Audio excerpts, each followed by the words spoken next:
Bonjour messieurs, bienvenue dans le monde de la réalité virtuelle. Premièrement, petite explication concernant la manette et ses boutons. Donc, vous avez devant vous la manette du Quest 2 de Meta. Donc, je la prends en main et je vous explique les boutons qui vont être nécessaires pour l'application. Premièrement, il y a la gâchette avant que j'actionne présentement. Je vais la pointer là, clairement avec mon autre main. La gâchette avant est juste ici. La gâchette intérieure est à l'intérieur de la manette. Donc, gâchette intérieure, vous la voyez ici, comme ça. Et dans le cercle, vous avez le joystick qui peut être actionné par votre pouce.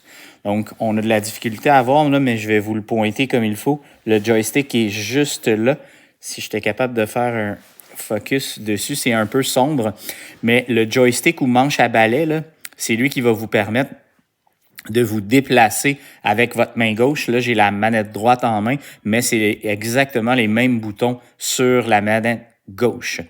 Le bouton A que vous voyez quand même bien ici, là, il est accessible avec votre pouce aussi à l'intérieur. Lui va vous permettre de passer en mode panorama et en mode portrait avec votre appareil photo. Donc, je répète, gâchette avant, celle-là. Gâchette intérieure, celle-là. Le joystick que j'actionne ici, là, vous voyez mon pouce bouger sur le joystick et le bouton A. Ce sont les boutons dont vous avez besoin pour l'application de National Geographic. Bonjour messieurs, bienvenue dans le monde de la réalité virtuelle. Vous êtes présentement dans l'application de National Geographic Explore VR. L'application vous amène dès le départ dans un magnifique chalet dans les montagnes. C'est le chalet là, que vous avez présentement devant vous. En réalité virtuelle, en fait, vous êtes capable de vous déplacer sur vous-même. Donc, présentement, je vais faire un 360 degrés sur moi-même. Donc, on voit le petit poster au mur présentement. On voit aussi la porte d'entrée là, du magnifique chalet. On voit une map monde sur le mur ici. Et là, on arrive dans la section cuisine, les armoires, le frigo. Donc, vous êtes capable vraiment de tourner sur vous-même. Par contre, vous n'êtes pas capable de vous déplacer. En fait, rapidement, si vous vous déplacez vers l'avant, vous allez voir ce mur-là là, en mèche rouge et bleu là, qui est devant moi. Donc, ça veut dire que vous êtes à la limite de votre espace de jeu. Donc, si vous voyez ça apparaître, il suffit de prendre un pas de recul pour le faire disparaître. C'est la même chose si je me dirige vers ma droite, le mur va apparaître aussi. Et si je me dirige vers la gauche, vers la cuisine, le mur va apparaître encore une fois. Donc, il suffit de rester en plein centre de votre espace de jeu qui a été délimité à l'avance pour ne pas faire apparaître cette mèche-là. Maintenant, comment on se déplace dans le jeu? Ben, c'est évidemment pas comme ça, ce n'est pas physiquement en marchant. Donc, avec votre main gauche, vous avez votre manette en main et vous allez utiliser le joystick pour faire apparaître un rond jaune au sol. Donc, en poussant le joystick vers l'avant, le rond jaune apparaît et en relâchant, ça vous téléporte directement sur le rond jaune. Vous pouvez utiliser votre main, vous pouvez faire un 360 degrés pour déplacer le rond jaune. Comme là, je vais me déplacer vers la cuisine. Donc là, je suis rendu à l'évier, par exemple, de la cuisine. L'évier est juste devant moi. C'est comme ça qu'on va se déplacer dans le jeu. Donc, je répète, votre main gauche, le joystick fait apparaître un rond jaune au sol en le poussant vers l'avant. Et avec le rond jaune, vous êtes capable de vous déplacer. Ça peut aller quand même très loin. Donc là, vous voyez, là, je m'en vais vers la porte avant et en relâchant, je suis rendu à la porte avant. Donc, ça téléporte quand même assez loin. Là, je suis directement sur la porte d'entrée du chalet. Donc là, par contre, je peux moi-même faire un 360 sur moi-même. Et là, j'ai la vue des montagnes de l'autre côté. Donc, quand je fais ça, là, je suis en train de tourner sur moi-même physiquement. Je n'utilise aucune manette. Je peux aussi utiliser le joystick de ma main droite pour faire la même affaire, mais c'est un peu saccadé. Voyez-vous? Là, je le fais virtuellement. C'est comme si ma tête faisait des angles et là, j'obtiens le même résultat. Mais honnêtement, c'est beaucoup plus plaisant de tourner sur soi-même c'est plus fluide aussi. Donc, je me déplace maintenant jusqu'à la fenêtre et je vais vous montrer comment utiliser votre appareil photo. Votre appareil photo, il est en tout temps à votre hanche droite. Donc, on le voit juste ici. Et avec votre main droite, vous allez utiliser la gâchette intérieure. La gâchette intérieure vous permet de prendre des objets dans le jeu. Donc, pour prendre l'appareil photo, je mets ma main proche de la caméra et j'utilise la gâchette pour prendre ma caméra en main. Donc là, j'ai ma caméra comme ça ici. Comme une vraie caméra, il suffit de l'amener à son œil. Donc, vous l'amenez physiquement, là, je fais le mouvement vers mon casque de réalité virtuelle. Et là, ça vous permet de voir l'interface pour prendre une photo. Pour prendre la photo, il suffit de peser. Vous avez le menu là, directement en bas à droite. Pour prendre une photo, il s'agit d'utiliser la gâchette avant de votre manette.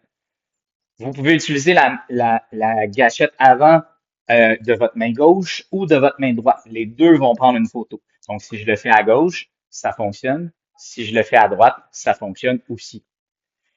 Je vous ai dit dans le tutoriel précédent que le bouton A vous permet de passer du mode normal au mode panorama. Donc, en utilisant le bouton A avec votre main droite, ça passe au mode panorama. Le mode panorama, là, c'est celui qui est large, là, que vous voyez. Donc, l'interface change au niveau de votre cadrage jaune, là, ça devient plus large. Ça, c'est le mode normal. Ça, c'est le mode panorama.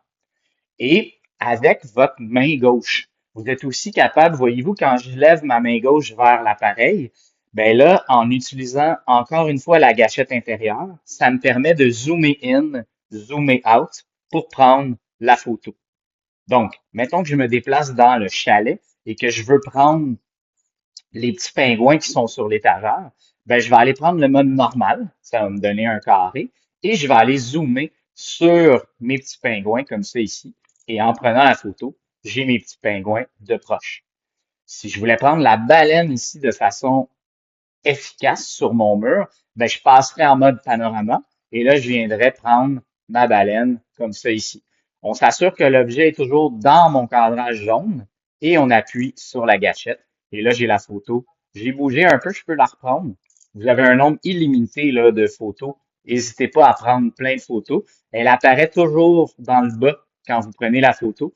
Donc, si je veux prendre, par exemple, le voilier qui est là, ben, je vais venir cadrer comme il faut et appuyer sur ma photo. Donc, en relâchant tout, votre appareil photo revient toujours à votre hanche gauche, droite, excusez, à votre hanche droite. Donc, vous pouvez toujours le reprendre et le prendre une photo en l'amenant à votre visage. Vous pouvez évidemment vous promener en faisant un 360 degrés pour prendre les photos que vous voulez. Vous ne pouvez pas perdre votre appareil photo parce que dès que je lâche, là, j'ai lâché mon appareil photo, il revient à votre hanche droite.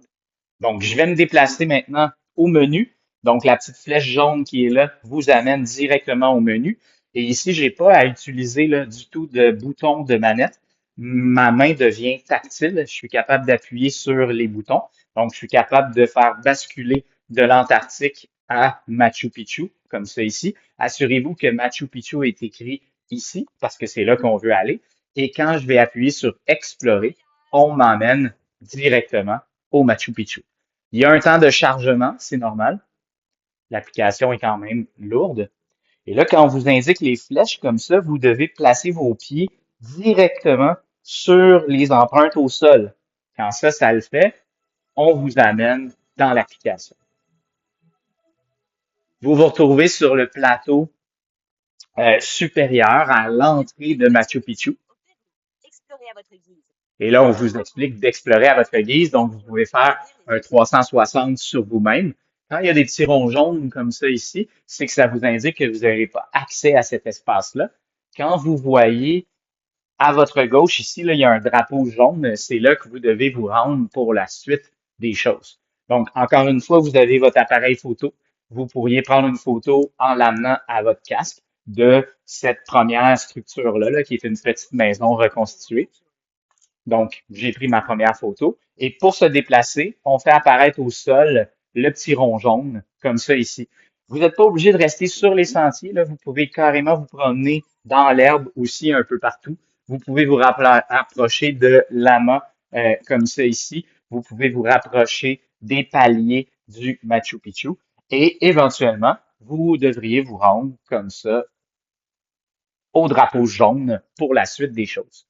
Donc, explorer, bonne exploration. N'oubliez pas que c'est un safari photo. On va vous guider quand vous allez vous rendre sur le drapeau jaune pour la suite des choses. Bonne exploration, bonne réalité virtuelle.